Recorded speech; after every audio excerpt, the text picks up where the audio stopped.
આ યુવાન એ બીજા ક્ષેત્રમાં ન જતા માત્ર ને માત્ર ગૌ સેવાના કામની અંદર પોતાની યુવાની એની અંદર ખપાવી રહ્યો છે. મને આશ્ચર્ય થયો અને આનંદ પણ થયો કે નામ બોલે ગાયનું એટલે એ જ ગાય આવે અને એનું વાછરડું પણ એ નામ સાંભળે એની માનું નામ એટલે એનું વાછરડું પણ આવી જાય છે. તો કેટલાય ટ્રેનિંગ આ પશુઓને આપી છે. રાજ્ય સરકારે 3 બાબતો ઉપર ધ્યાન કેન્દ્રિત કર્યું છે. એક છે કૃષિ ઉપર, બીજું છે પશુપાલન ઉપર અને ત્રીજી બાબત છે ઉદ્યોગ ઉપર. મિત્રો, વિચાર એ આવ્યો કે આપણી જમીન બિન તંદુરસ્ત બનતી જાય છે. ફર્ટિલાઇઝરનો વધુમાં વધુ ઉપયોગ થવાને કારણે અને એક માનસિકતા છે કે જેમ વધારે ખાતર નાખીશું એમ વધારે ઉત્પાદન થશે. પણ શરૂઆતમાં કદાચ વધારે ઉત્પાદન થશે, પણ 2 વર્ષે 4 વર્ષે જમીનની ફળદ્રુપતા નાશ પામશે અને ફળદ્રુપતા જ્યારે નાશ પામે ત્યારે એના પછીના જે પાક લઈશું એ પાકમાં ઉત્પાદન નહિવત થઈ જશે. સિક્કિમના વડાપ્રધાન આવ્યા હતા, યુવાન છે, એમણે પોતે ઓર્ડર કર્યો, એક્ટ બનાવી દીધો કે હવેથી સિક્કિમની અંદર ક્યાંય પણ ફર્ટિલાઇઝરનો ઉપયોગ નહીં થાય, દરેકે સજીવ ખેતી જ કરવાની છે. મિત્રો, કે ધીરે ધીરે કરીને ગુજરાતના કિસાનોને પણ સજીવ ખેતી તરફ લઈ જવા જોઈએ. અને એટલે સજીવ ખેતી માટેનો જે એક્ટ બનાવવાનો છે એ અમે તૈયાર કરી દીધો છે અને વિધાનસભાની અંદર એ પાસ થઈ જશે. ત્યાર પછી એમાં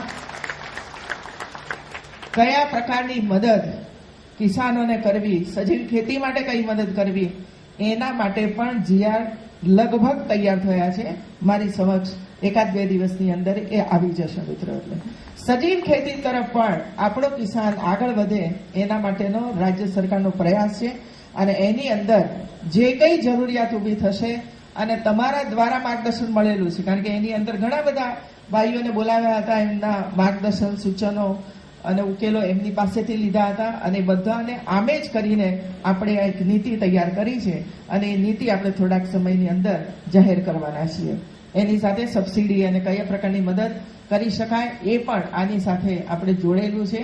એટલે ભવિષ્યની અંદર ગુજરાતમાં ધીરે ધીરે કરીને કિસાનો સજીવ ખેતી તરફ જાય એના માટેના પણ આપણે પ્રયાસો કરીશું. મિત્રો, હવે ગૌચરનો વિકાસ, એની સાથે જે ગામના ગૌચરનો વિકાસ કરવાનો છે એ ગામના વડીલો જ રહેશે એની અંદર. ભાઈ, અમે 500 જેટલા ગામ લીધા છે.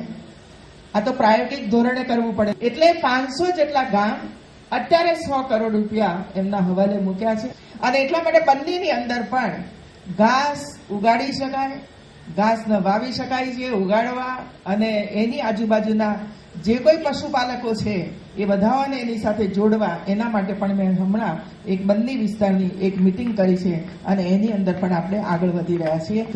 આવી યૌગિક શક્તિ પણ આપણી પાસે છે, આધ્યાત્મિક શક્તિ પણ આપણી પાસે છે. કોઈ શક્તિ એવી નથી કે જે હિન્દુસ્તાનની અંદર ન હોય.